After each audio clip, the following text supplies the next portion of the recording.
Hello friends, பாலிவுட்ல இப்ப வெளிவந்திருக்கிற பதி பத்னி ஆர் ஒஹதோ படம் எப்படி இருக்குன்னா இந்த வீடியோல பார்க்க போறோம். ஏற்கனவே 2019 இந்த டைட்டில்ல ஒரு படம் வந்துச்சு. இப்போ அதே பாணியில ரெண்டாம் பாகத்தை இயக்குனர் முடேஸ்வர் அஜீஸ் கொண்டு வந்திருக்காரு. ஆயுஷ்மான் குரானா, பாமிகா கேபி, சாரா அலிகான், ரகுல் பிரீத் சிங்னு ஒரு பெரிய நட்சத்திர பட்டாளமே சேர்ந்திருக்காங்க. முதல் பாகம் மாதிரியே இந்த படமும் காமெடியா இருக்கா இல்லையாங்கிறது தான் இந்த வீடியோல பார்க்க போறோம். கதை உத்தரப்பிரதேசத்துல இருக்கிற வனத்துறையில இருந்து ஆரம்பிக்குது. வனத்துறை அதிகாரியா பிரஜாபதி பாண்டியங்கிற கேரக்டர்ல ஆயுஷ்மான் குரானா வராரு.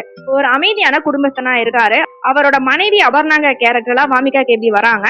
ஒரு மீடியால வேலை பார்த்துட்டு இருக்காங்க. அவங்க வாழ்க்கையில அடுத்த உயரத்துக்கு போகணும் அப்படிங்கிற லட்சியத்தோட இருக்கிற பர்சனா இருக்காங்க. இவங்க வாழ்க்கை இப்படி போயிட்டு இருக்கும் போதுதான் ஒரு ட்விஸ்ட் வருது. பிரஜாபதியோட காலேஜ் தோழியா சன்சல் குமாரிங்கிற கேரக்டர்ல சாரா அலிகான் பிரஜாபதியை தேடிட்டு வராங்க. அவங்க ஒரு மந்திரி மகனை காதலிச்சுட்டு இருந்திருப்பாங்க. ஆனா அவங்க கூட பொது இடத்துல சுத்தினப்போ ஒரு போட்டோ வெளியாகி ரொம்ப பெரிய நியூஸா மாறுது. முகம் தெரியாத அந்த பொண்ணு யாரு அப்படின்னு தேடவும் ஆரம்பிச்சுட்டாங்க. இந்த சிக்கல்ல இருந்து சாரா அலிகான் வெளியே வரணும் அப்படின்னா அவங்களுக்கு ஏற்கனவே ஒரு காதலன் இருக்காங்க அப்படின்னு சொல்லப்படணும். அதனால தன் தோழனான பிரஜாபதி கிட்ட நீ என்னோட காதலனா நடிச்சு எனக்கு உதவி செய்ய அப்படின்னு கேக்குறாங்க.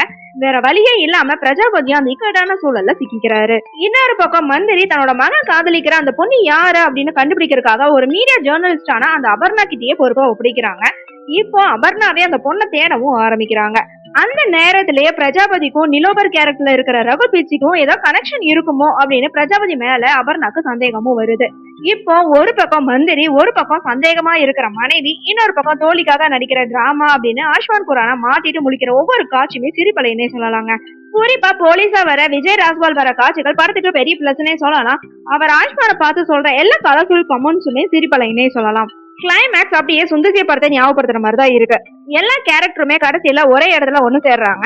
இப்போ யாருக்கு யாரு துரோகம் பண்ணாங்க, யார் மேல உண்மையான அன்பு இருக்கு அப்படின்னு எல்லாமே வெளிச்சத்துக்கு வரும்போது நடக்கிற ஒரு கலாட்டா தான் படத்தோட ஹைலைட்னே சொல்லலாம். ஆயுஷ்மான் குரானா எந்தவித பந்தாவும் இல்லாம முழுக்க முழுக்க நகைச்சுவைக்காகவே உழைச்சிருக்காரு அப்படிங்கறது நல்லாவே தெரியுது. சாரா அலிகான் தன்னோட கேரக்டர்ல கொஞ்சம் ஓவர் டோஸா பண்ணிருக்காங்களோ அப்படின்னு தோணுச்சு. ஆனா அந்த கேரக்டருக்கு தேவையான ஒண்ணுதான் அப்படிங்கிற மாதிரியும் இருக்கு. வாமிகாவும் ரகுல் பிரீத் சிங்கும் ரொம்ப மெச்சூர்டான நடிப்பை கொடுத்திருக்காங்க. தொழில்நுட்ப ரீதியா பார்த்தா ஜேசுவோட கேமரா ஒர்க் உத்தரப்பிரதேசத்தோட அழகா காட்டியிருக்கு. நிதினோட எடிட்டிங் எங்கேயுமே கொஞ்சம் போரிங் இல்லாம கொண்டு போயிருக்கு. ஆக மொத்தத்துல பதி பத்னி ஆர் ஒஹதோ எப்படி இருக்குன்னு கேட்டீங்கன்னா ஒரு தடவை தாராளமா பார்க்கலாம். சில காட்சிகள் வழக்கமான கதையா தெரிஞ்சாலுமே ஒரு நல்ல பொழுதுபோக்கு என்டர்டைனிங் மூவின்னு சொல்லலாம். ஓகே ஃப்ரெண்ட்ஸ், நெக்ஸ்ட் வீடியோல பார்க்கலாம். இந்த வீடியோ உங்களுக்கு பிடிச்சிருந்தா லைக், ஷேர், சப்ஸ்கிரைப் பண்ணுங்க. தேங்க்யூ.